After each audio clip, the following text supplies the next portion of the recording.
And Thomas Paine, not.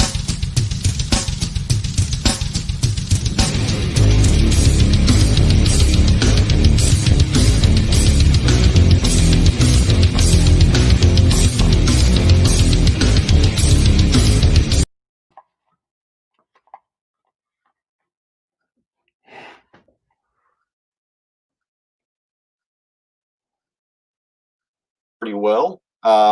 So anyway, well, probably because so for those of you that got a whole bunch of notifications, created a stream on YouTube, and then I realized, crap, I can't have this interview on YouTube the way I want to have the YouTube, the way I want to have the interview, because I can't bring on anyone else. And so then I created a test stream through StreamYard to make sure that it was going to work. So that was probably the second one you got. And then once I figured that out, probably saw the third one here. Hang on a second there. Let me get Thomas Paine off there. Because do you want to be on there with your face? Not, man. Oh, okay. Well, see, I was going to play a little joke to start off. I also had the famous, which had great reviews, the Fro wig. So the Fro wig is very popular, especially around these parts. Especially. There we go. We'll just make this fun, shall we? Oh, there, dude! I'm all about this right here. Oh, yeah. But now, then if I try to, this doesn't fit.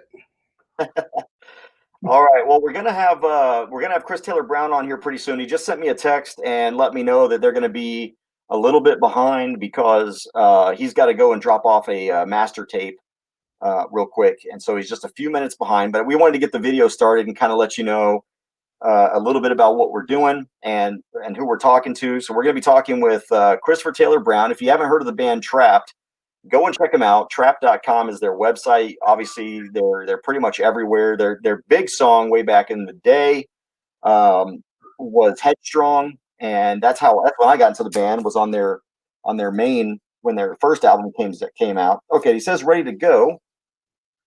All he's get on in here, Chris. Let's see.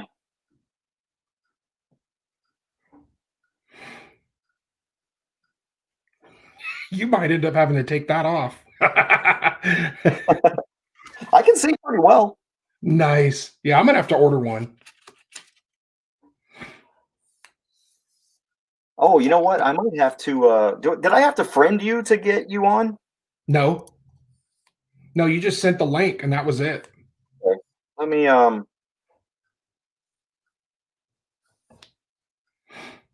see how I'm going to send this here real quick. Sorry guys, this is new for me. Yep, the other day we were in the same room, so it was easy. Oh, there he is. Never mind. Easier.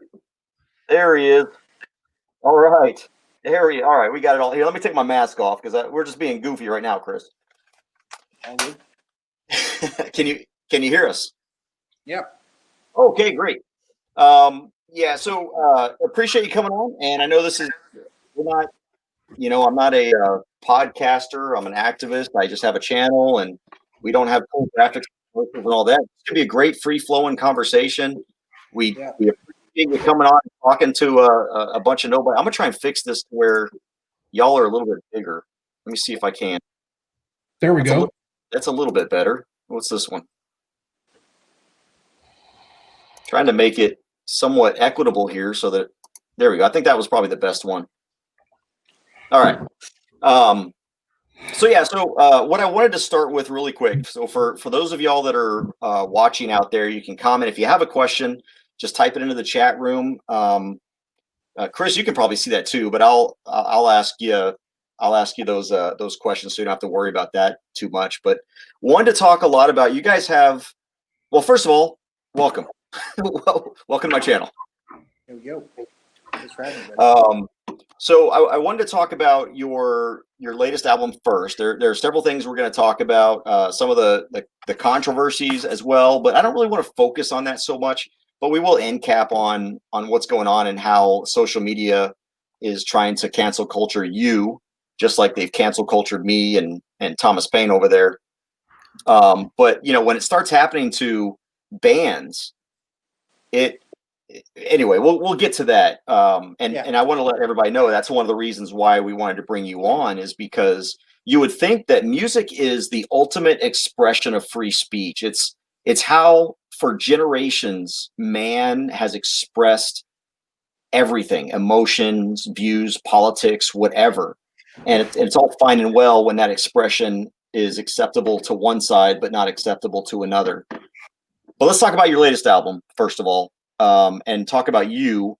How did Trapt get started? I've been a fan since day one. Headstrong is, I think, everybody's. That's what you guys are known for the most part. But my wife gets annoyed because I'm always either playing you guys, Blue October, or Five Finger Death Punch. I know that's kind of a broad thing. So she hears three voices all the time. But tell us about Trapt. Well, it's we started that between sophomore and junior in high school that summer. So that would have been August of '97, and I wrote most of the songs in the beginning, and kind of would teach him to the guitar player, and he would play guitar, and I'd do the vocals and all that kind of stuff. And then the band started writing a little more, but I've mainly been the writer most of it. A few years, 2 or 3 years, and within a couple of years, we were playing local clubs, and then we made a couple demos, or 4 or 5 song EPs, and by the third one, we made, we had labels calling us and wanting to do stuff with us, and then we decided on Warner Brothers, and the rest is history, And then we had built up a nice Facebook following, to like 600,000 or so before Facebook didn't like that I posted a meme with that had the insignia for PB on the Fred Perry. Yeah. It's so lame. I mean, look, it's like they're like, don't say the name, don't say. And I was like, all right, that's fine, fair enough. It's your platform. And then I didn't even say the name, and they still, just deleted the whole thing. So it was just like whatever. But we just put out a new song called Fire, and it's doing pretty good on YouTube and Spotify. And I just don't think Facebook really helps at all. I mean, we're not really losing the promotional value that we would have had on, I mean, I'd rather at this point you just put the money straight into making your YouTube or making your Spotify pages better versus, spending any money on Facebook. I mean, the only thing that page was good for was I could, use that as a bullhorn and, speak truth to power. I mean, that's the only thing I did with it that really meant anything, and that's why they took that away. But for music, I mean, it didn't really help to begin with. So, I mean, you had to spend so much money to like get a music post to your fans versus like, let's talk about how lame white liberals are every time, African American is shot by a cop or hurt by a cop, a white cop. They're only allowed to be outraged about that one scenario. But stuff like that. Just like, being able to just say everything that's being said right now by mainstream media is bullshit, and that's the only reason. I use that Trapt Facebook page for that, and so that's the only thing I've lost. Yeah. Well, and speaking of that, you're talking about fake news and all of that, and me and Thomas were talking just before you came on offline, and there were stories out there as I was preparing for this that somehow you had been kicked out of the band, and there was this Twitter fight between you and the band, or what was all that about? Just a fake profile. Yeah.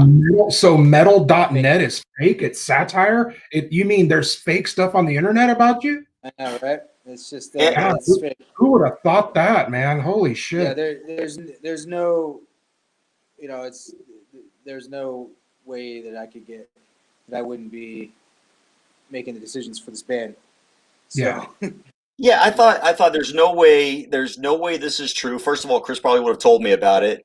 And two, it's not true.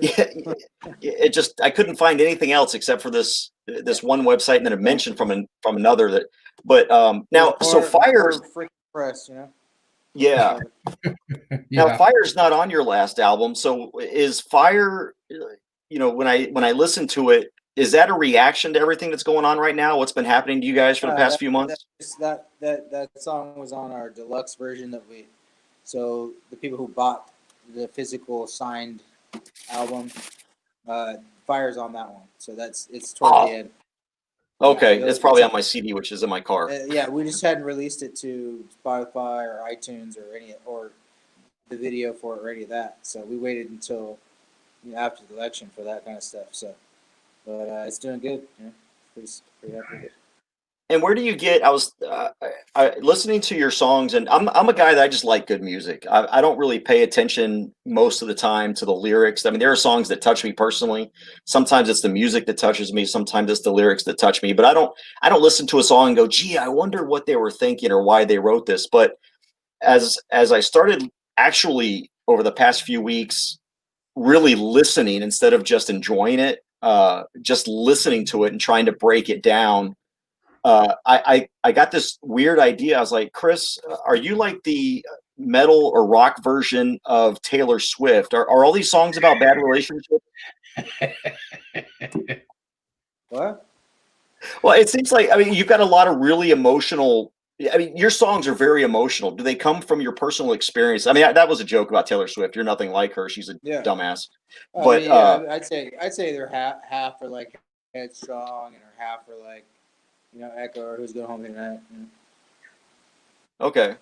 Because I remember, and as a matter of fact, Travis in the comments reminded me of this. But I was in Iraq in 2003, and playing Headstrong. I had a playlist in my Humvee. I had set up some speakers up around my Humvee, and we had like some Metallica tunes, but Headstrong was one of those tunes as well because it really gets you pumped up and ready for facing the outside world.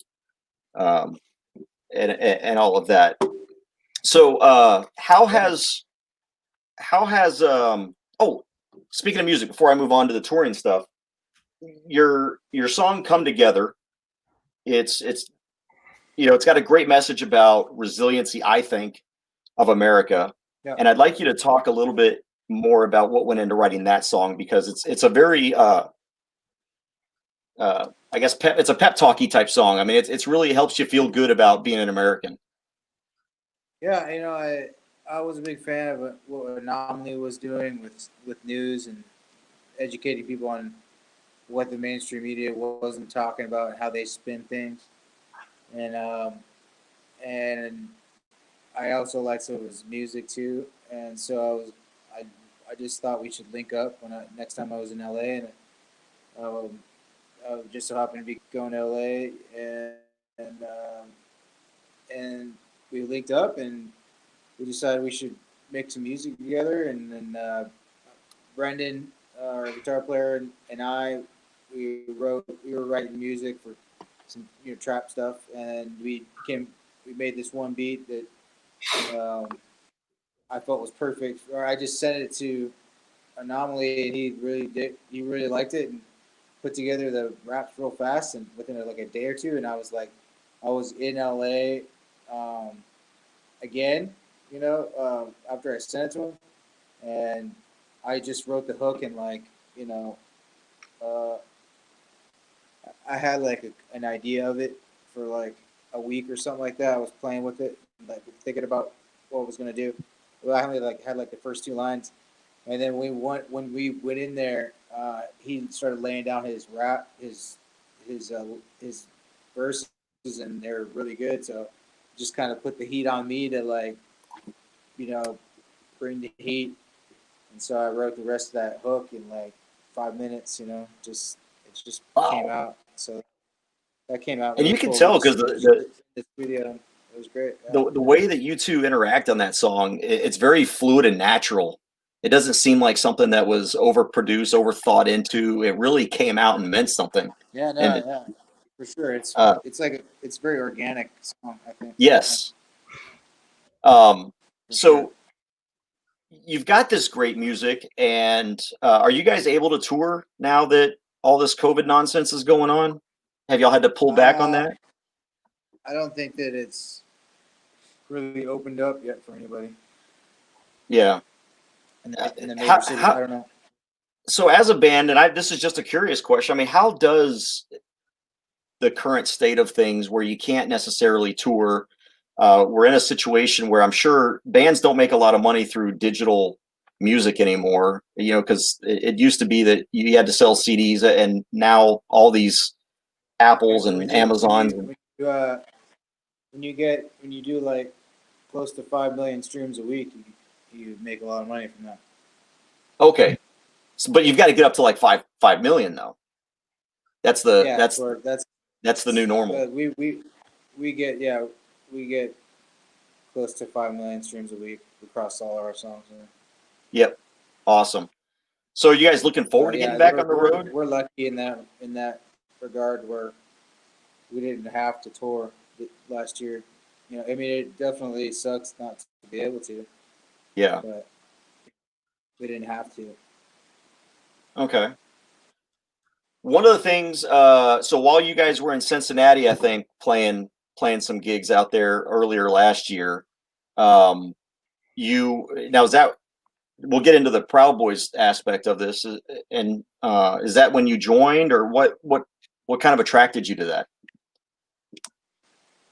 You know, I just love the idea of you know, how everybody feels about you know, their country and what they've grown up with, and obviously all the things that are under attack, and it's just nice to be able to know there's other people out there that feel the same way you do. That's the biggest thing, and I had a lot of support this year, and just things I was trying to do online, you know, with Twitter. I mean, I never used Twitter to promote, you know, music. It was only used it to try and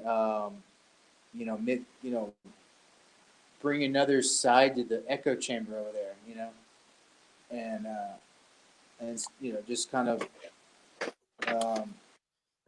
stirred up, you know, and that's what that's what I came to do, and that's what I did, and got a lot of support, and so, you know, that's how I started linking up with those dudes and hanging and all that good stuff, and it's just like-minded, you know. And then decided you were getting a little too effective. Jack decided you were a little too effective and decided to sever that relationship. That's bad, man. That Twitter, I used to follow you over there, and before you got canceled over there, and I kind of have a if you will, a sympathizer account over there where they don't see me too often. So I used to follow you, and there was some people that just used to hammer you, and I loved the responses you'd give them because you never back down. I mean, it was pretty fucking awesome to watch, and it was like, this dude's gonna get the hammer pretty fucking quick. If you don't back down, like, you're the one who's crazy, you know. And it's just right. Like, I'm like, none of you liberals are any. None of you can say you're like got the moral high ground here, you know. Like, right. you say Trump is a toxic guy and Trump supporters are toxic and all this stuff and fascists. You guys are every bit as fascist and authoritarian, and everybody's supposed to be this way and live this way, and that's, you know, and it's like the corporate world mixed with, this is the anti-racism religion you must follow exactly this way. It's the definition of fascism and totalitarian. Fascism. Does it bother you now that, you know, on one hand, you're able to speak on places like Parler if they ever come back up, and Freedom Lake, and you know, a lot of. So it's good. Yeah, and so a lot of conservatives and libertarians are moving to these other platforms. I personally I get worried that now we're going to have this conservative echo chamber. And the great thing about America is that we can challenge each other's ideas. And we used to live in a country Not where on Twitter, Twitter. Facebook, well, not on Twitter, no, Not on but there Twitter, was a not on time, YouTube, not on Facebook. but there was There a you go. time a few years ago, though. I mean, it was just two or 3 years ago. Actually, I take it back. That's gone. Just before Trump, That's gone. Yeah. exactly. But now I think America's going to get dumber because conservatives aren't being challenged by liberals, liberals aren't being challenged by conservatives, well, and libertarians and all that. You know, we don't have this dialogue anymore. Now we're just speaking to the choir. We're not able to be challenged. I think one of the ways we grow is by having our thoughts challenged. Does it bother you that we're now moving into these? You know, it's like Moses. It's Twitter parting the waters. You know, now you've got the conservatives over here and the liberals over there. I love that.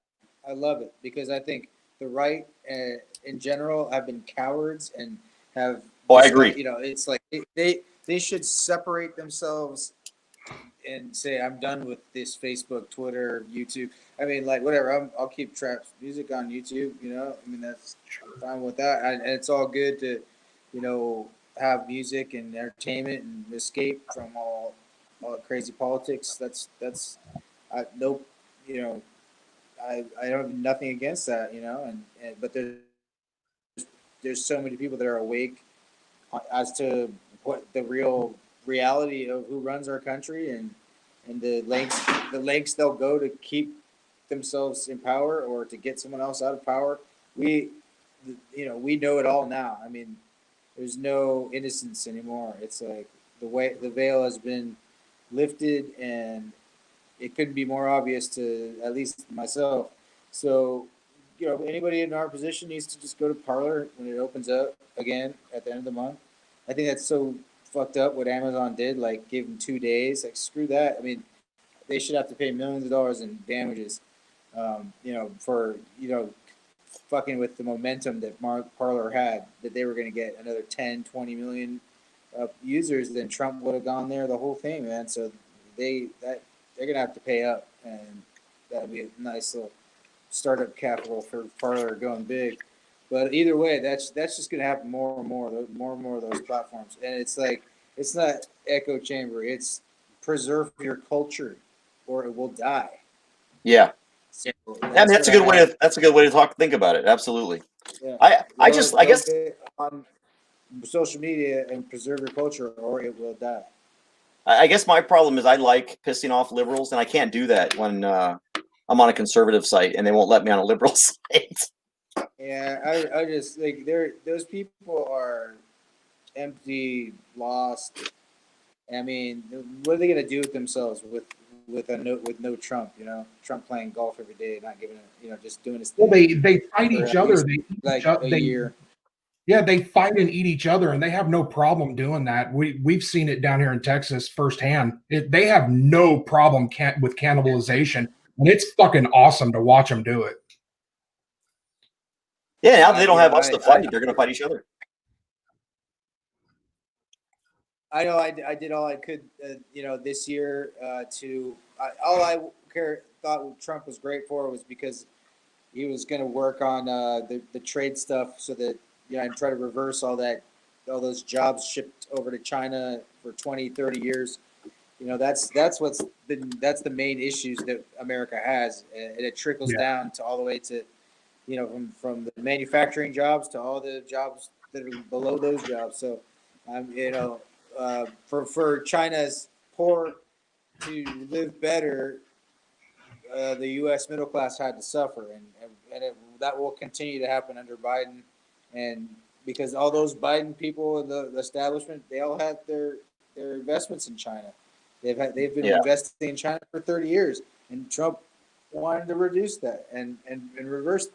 So in favor of the average middle class worker, and that's all I cared about. And so at this point, whatever, I think that's going to go away because they're gonna make it even give more incentives for companies to go and set up shop in China or outside of the U.S. So it sucks, but it's amazing to me, and it speaks volumes that you look at the executive orders that Biden signed today. Not a single one of them had anything to do with expanding liberty, expanding freedom. Every single one of them had to do with essentially making the United States subservient to some outside power, whether it's the Paris Accords, whether it's illegal immigrants coming across the southern border, because now he's going to stop building the wall. Why? He hasn't explained why. What's the problem with the wall? How has it been a problem? And yet you've got, all of a sudden, for 3 years now, we've had no caravans because it's been clear illegals, you come here legally. That's fine. And now Biden, apparently he needs these thousands of voters pouring in from the South, but every single one of his, it's everybody needs to be angry at the swing state Republicans and those 5 swing states.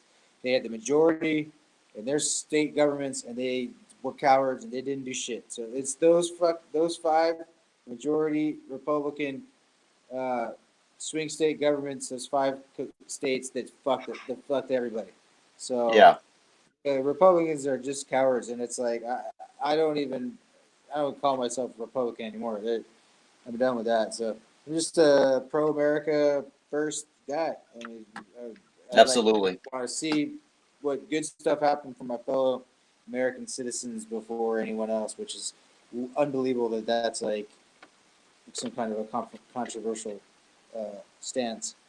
That we're not. But being pro-America first has affected you. World's mom and dad. What? No, I said being pro-America first has affected you now. You've been doxxed, you've been attacked, you've been deplatformed. How do you deal with that? It's just Facebook, and they can fuck off. I don't give a fuck. And Twitter was always for shit posting. That does nothing to lose Twitter, and Instagram really didn't mean much either. So Facebook was just for. It was cool to do those discussions and that's all they've taken. So whatever, dude. Well, they don't want to have those discussions on their platform. Since you came out as a Proud Boy and all this stuff has happened, on good and bad. I mean, have other bands or peers reached out to you and tried to understand a little bit better what's all the big deal? No. No, no one's reached out or anything like that. I don't. It's the music industry is very much against anything that's pro-America. So a pro-America drinking club. This should not be controversial in any way.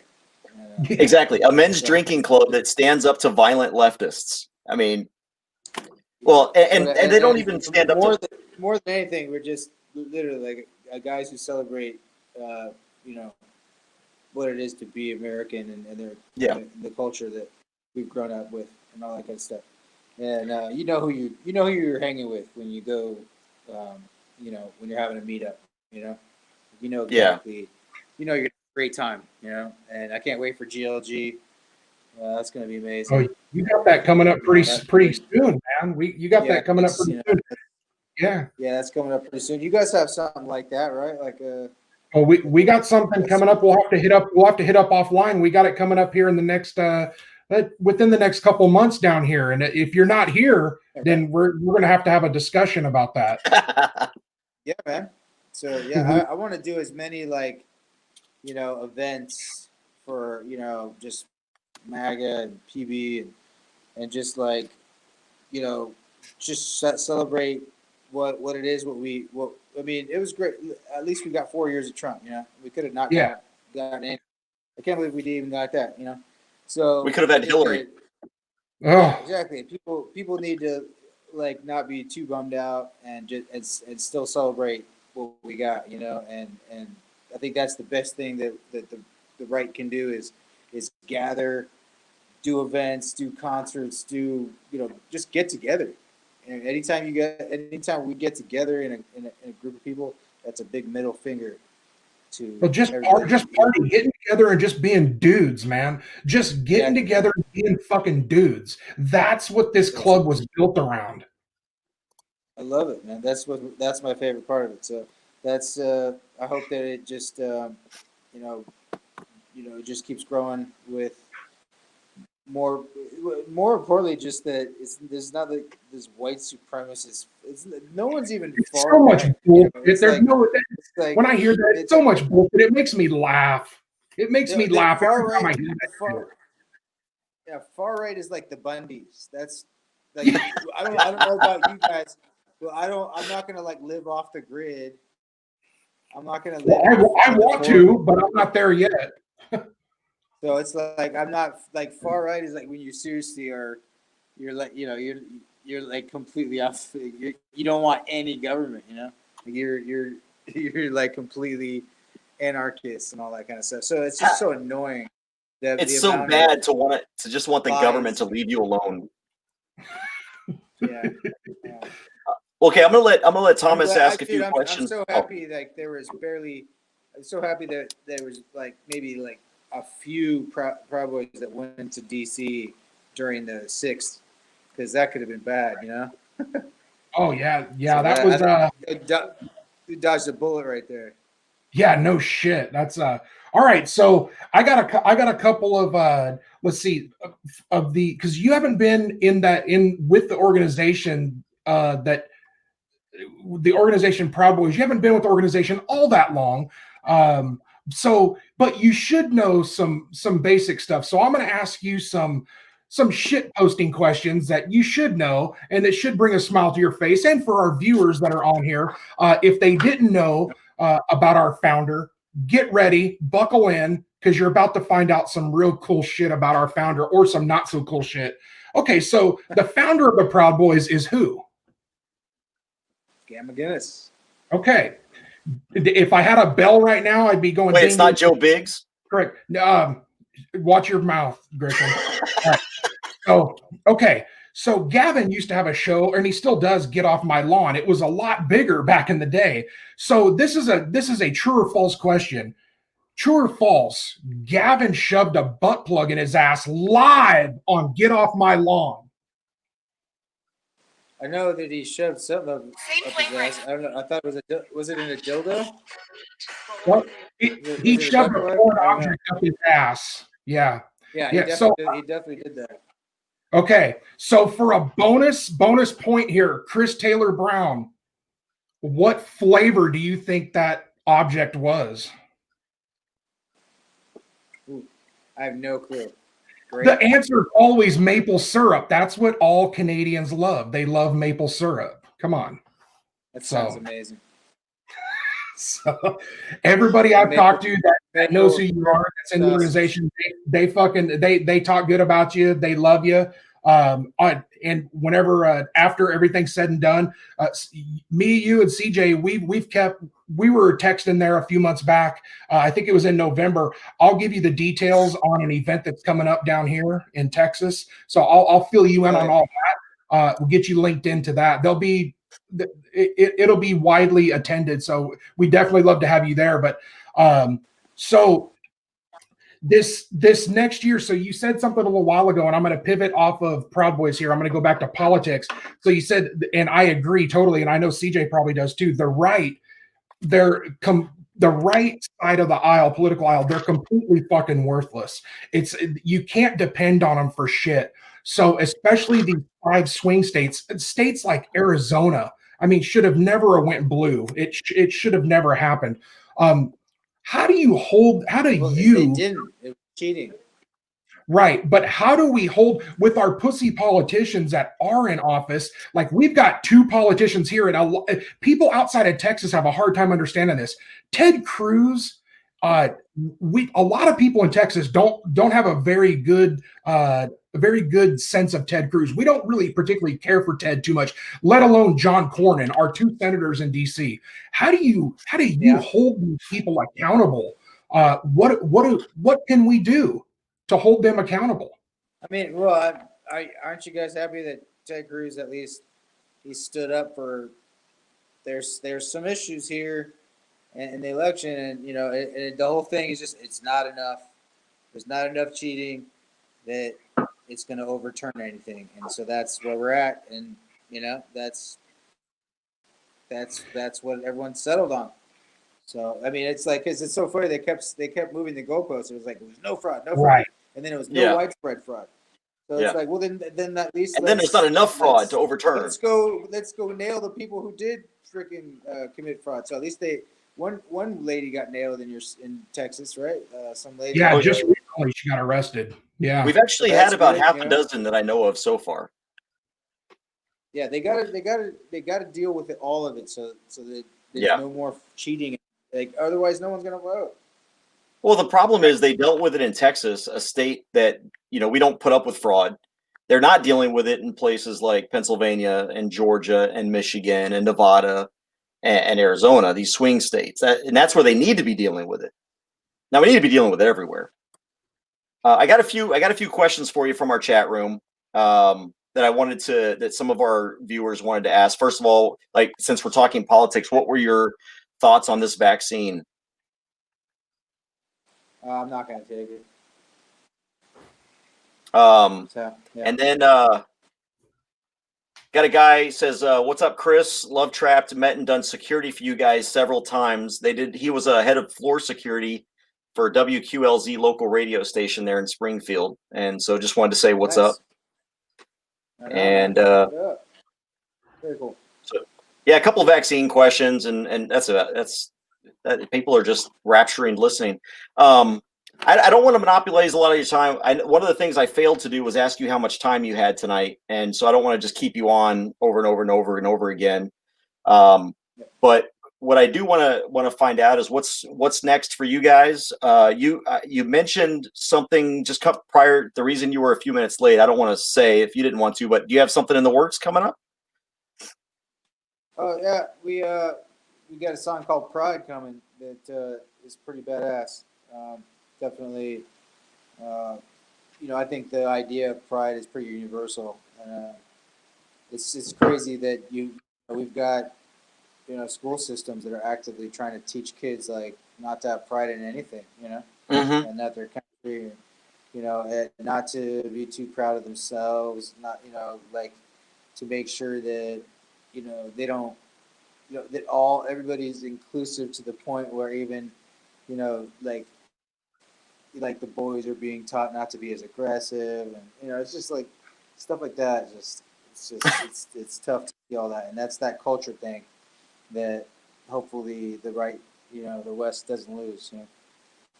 It's really funny. The law school I go to, which I don't say publicly, but today our professors, because we just started class this week, one of our professors was talking about some of the we have to do a review of our professors after every course and kind of give feedback and everything. It's all anonymous. And so he wanted to address a few of those today. And it's so funny because one of the things he said is, he says, "Look, guys," and I'm going to paraphrase. He didn't use these words. Okay. He spoke like a professor should generally speak, but essentially what he said is, "Stop being snowflakes." And what he literally said, and this is a quote, "When you get out of here and you get out of school," because they were complaining about the stupidest stuff, and it happens at the lowest levels of education where these kids are pampered. They're taught that everything, that you're special, just like everybody else, and people need to treat you special, and there's not supposed to be an adversity. Everyone's supposed to get along. And he says, "Look, I'm going to tell you guys, some of you people who are complaining about some of the things you're complaining about in this class, when you get out into the real world and you become an attorney, they're not going to have crying towels for you. They don't exist in the courtroom. And so you better thicken up your skin right now." And I really love that I was able to hear that from a professor at a law school who is telling these kids, because I've been in law school. I'm halfway through my second year. So I've been through 3 semesters already. And in 3 semesters, I've already had 2 complaints because I don't play the politically correct game. And one of those complaints was because when we were asked, what do you do in a constitutional law class? What do you do when government violates your rights or doesn't follow the law, but you have no recourse? And I had typed in the chat room, I says, "Oh, that's easy. You just go and you start looting and burning and get yourself a new pair of sneakers." Well, apparently that's racist to even talk about that. And so there was this big dust up and problems caused, and it's amazing that our schools are teaching these kids that America sucks. We've never been great. You know, how many times have you heard, when was America ever great? Our entire freaking existence, we've been great. Now, have we been perfect? No, but we've been more perfect than everywhere else. I'll tell you that much, except maybe Antarctica. They're the only consistent continent on the planet. Look, they say all this stuff like, oh, we're this, we're that, but they don't fix anything anyway. So it's like all they do is complain, and that's it. So it's just like, just let these idiots complain and just live your life. Separate yourselves from them. Screw them. Just let them live their dumbass lives in their fairy tale, you know. And it's like they're perpetual activists, social justice warriors. Let them be that, and try and find a productive thing to do with your life, you know. So that's how I like them. Yeah. We gotta just stop being outraged and surprised by these idiots. That's it. Right. You know, just, You gotta be like, they are what they are. I think of the military maxim: just freaking rub sand in it and drink water. That's it. Yeah. So we've been speaking with Chris Taylor Brown from Trapt, and check out their latest album. Go to trapt.com and you can get yourself a signed CD, which also, by the way, if you get that deluxe, like you were talking about, you guys have got some awesome, I didn't realize how much, I think I love you guys better acoustically. I didn't know that was ever going to happen. But I was listening to your acoustic songs on this new album, and I actually skip to those now. Not that I don't love the whole Shadow album, but man, you guys kick ass on acoustics. You've got a great vocal range. The entire band is just in sync when y'all are stripped down like that. And so go check them out. Check out their their new Fire video that's out there, and they've got another one. Now, where can they find you? Where can they go and follow you guys that you haven't been banned yet? We're just Trapt on YouTube. We have official Trapt YouTube channel, and Spotify. We're on there. We're out everywhere. There's music is sold. So have y'all thought about Rumble? Are y'all looking into that? Parlor. Yeah, I don't know, dude.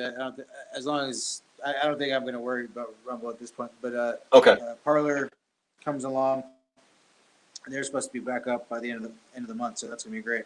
And I can't wait. TV Trapt Parlor on that. So. All right, so check him out, follow him. I don't want to keep you too late, brother. Was there anything else you wanted to bring up? No, man. Just looking forward to hanging with you guys. At some point. We're gonna set something up. When you're in Texas, we're gonna make it work. I might have to skip a few classes this time. I'm not gonna miss it. I'm kind of glad it didn't work out because I wasn't able to be there. I'll be texting you about the dates coming up here in the next couple months about that. I've got some dates for you. All right, brother. Hey, you guys stay strong, man. Headstrong, and keep up the good work.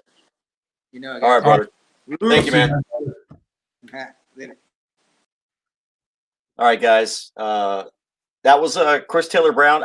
I screwed up. That was a 45-minute interview that he gave us, or about 40 minutes, and I just realized I probably should have asked him how long he had. I don't want to monopolize his time because I know he's busy. So, hell, that was great, man. And I think if he didn't have enough time, he would have cut you off. I don't think he has a problem with that. He speaks his mind. He's not worried about speaking his mind. He's old enough to know that if you're going to be offended, he's like us. If you're going to be offended, that's your problem. He's just going to say what he has to say, which is great. We can work on him with his government thinking, and I can do that whenever he comes down here to Texas.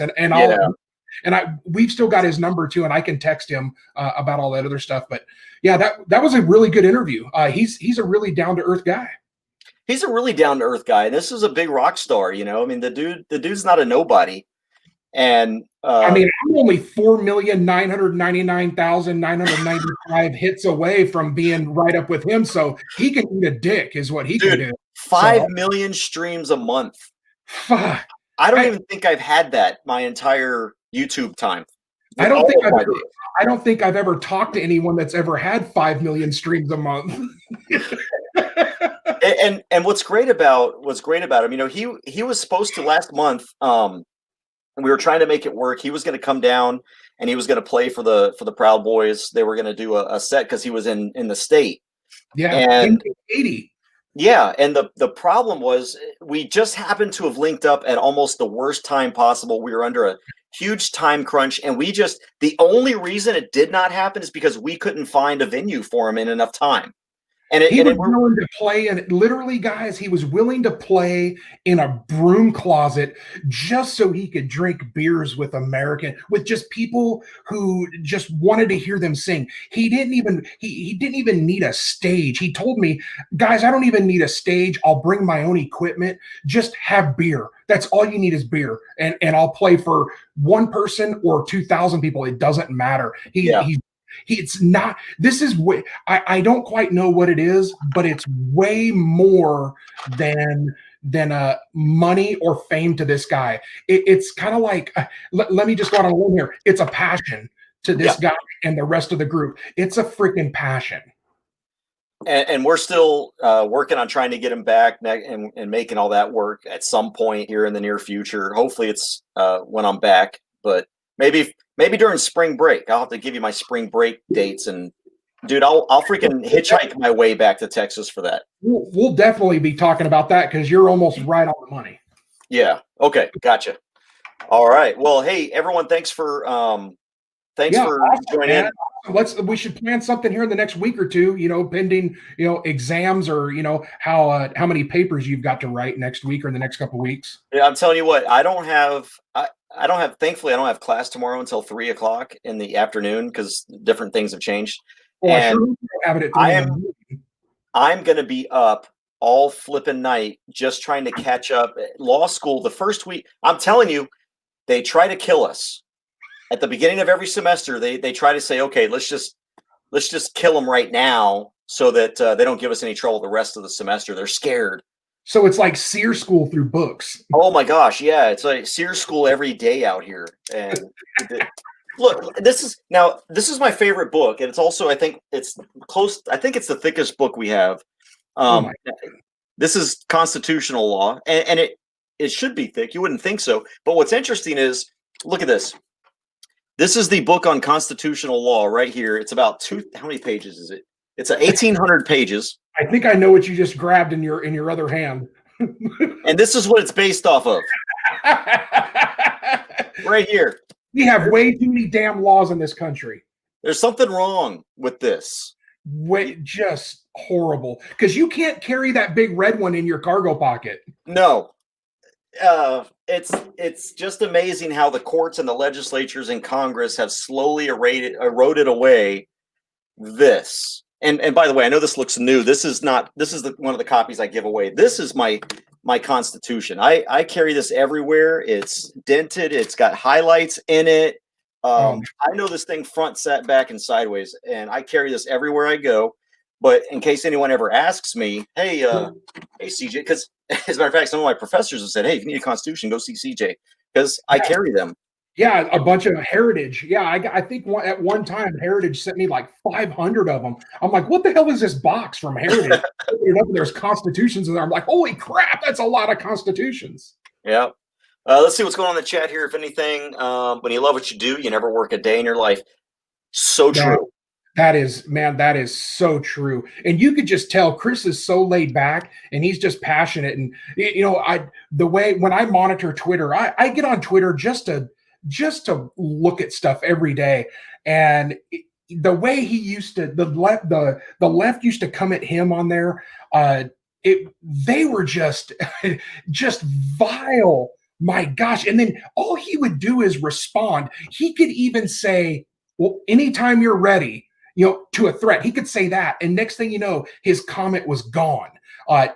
Because his response was inciting violence. No, it didn't matter that someone said, why don't you go suck a tailpipe or go start a shotgun? Right. It didn't matter. It was his response that was vile and hate-filled.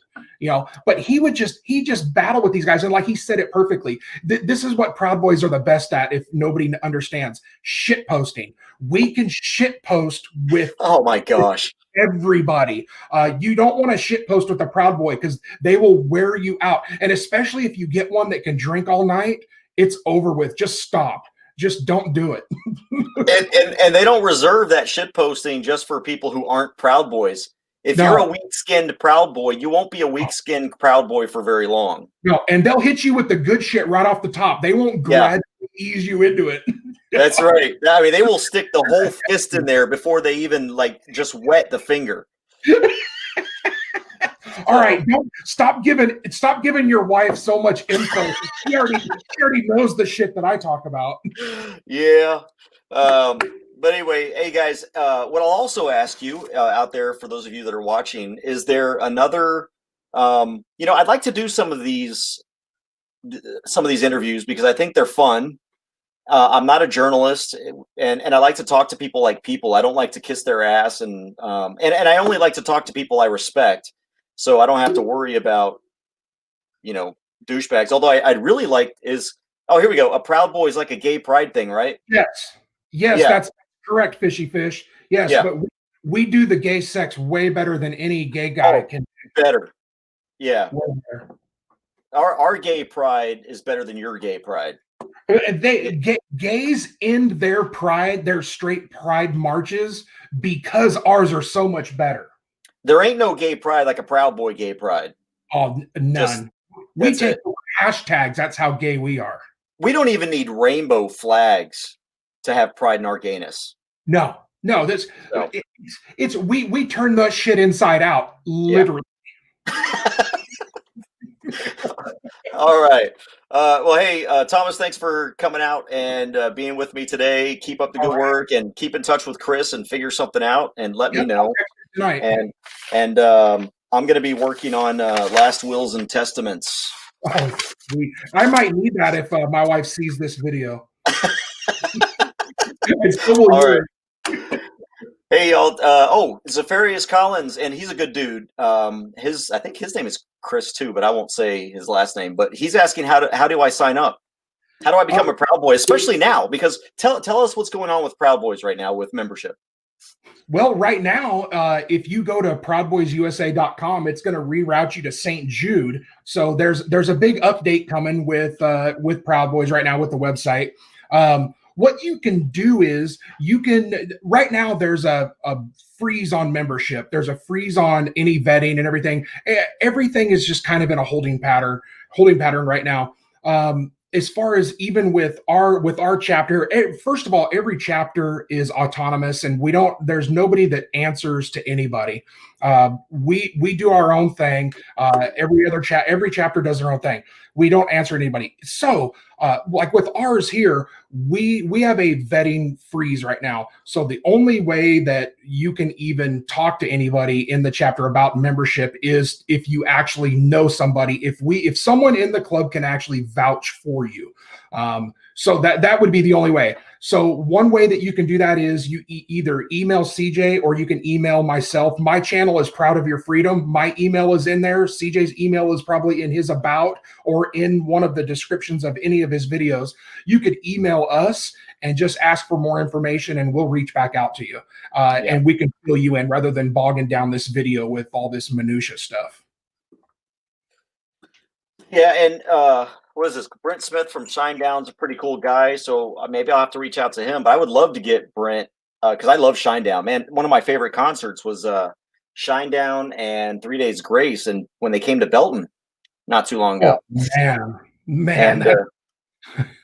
And then maybe we can get Ivan Moody of Five Finger Death Punch, and I mean not just bands, but who? Because I'll tell you what, when I reached out to Trapt, I thought I was sending it out to the ether. I thought, okay, no one's gonna ever respond or anything, and I just wanted to send support from the Central Texas Proud Boys is what I really wanted to do. And freaking Chris contacted me directly. Like it was the weirdest, most surreal thing. I don't want people to think I have all these contacts. It's just I took a chance and it paid off. Maybe it'll pay off with Brent and Ivan. Who knows? Well, it was like whenever we first started trying to help Marvin Guy, who I recently got a letter from. Some of you guys may know Marvin Guy. Sent him a letter today. I actually emailed Dick DeGuerin and just asked him, hey, I told him, it's probably, probably wasn't the best thing, but I told him you should take up Marvin Guy's case because this guy's getting fucked. All this stuff. And he just said, well, capital cases are really expensive and blah, blah. I didn't even expect an email back from Dick DeGuerin, but he emailed me back. I'm like, shit, I'm really pleased that this guy even emailed me back. And he said, don't stop with emailing me. Email every other attorney that's capital offense certified, because there's a list. The state of Texas has a list of capital offense certified. And it's really sad how they approve these people too, because the attorney he has now is, if there's an incompetent attorney list, this motherfucker's right at the top. Now I'll tell you, I used to have a podcast. It was called Top Talk Radio. It was me and a friend of mine who was also a first sergeant in the National Guard. And so we called it Top Talk Radio. And I've interviewed everyone from like Queensryche to, we used to interview a lot of really famous people that were very pro-America, and of course, a lot of these were. What's his name? Slaughter, Mark Slaughter from Slaughter. Yeah. And I think he was in before that. The Vinnie Vincent Invasion is where he was before that. Dude, you're dating yourself now, man. So yeah, maybe. Look, I'm in law school. I don't have time to run down a lot of people, but I think this would be fun to do on at least a monthly basis or something. Oh, absolutely, man. Yeah, we could definitely do that. So I don't know. Well, I guess we'll have to see what the viewers think. So if you got any ideas, send them to me, cj@cjgrisham.com. If you know someone that if you have that contact, it's obviously a lot easier, because then I don't have to, fish and go through all the different levels of security that a lot of these people have. Absolutely. That's right. Yeah. It saves a lot of time. Yeah. So, all right, guys, y'all take care. Be safe, be free. You got anything else there, Thomas? No, I don't. Thank you guys for all being here, giving the questions, and awesome commentary on the side. I saw some guy named Buster Hyman. I have a feeling I know who that is. It said something about you liking the way dudes touch you or something. It was weird. I don't know. Me? Maybe talk to him later in the chat or something. I like when they tickle my back, and just when you ever start gently. Yeah, when you start like at the nape of the neck and you kind of work your way down, and then you've got like the side, and then when you get to the butt cheeks, just kind of a light tickle. But if they have to not use lotion and preferably have like really short cocaine nails so they can gently scratch your dick off your back. Oh gosh! All right, I'm in trouble now. Take care. On here, and we'll plan the next one here shortly. All right, y'all take care. Be safe. Be free. Right. I'm out.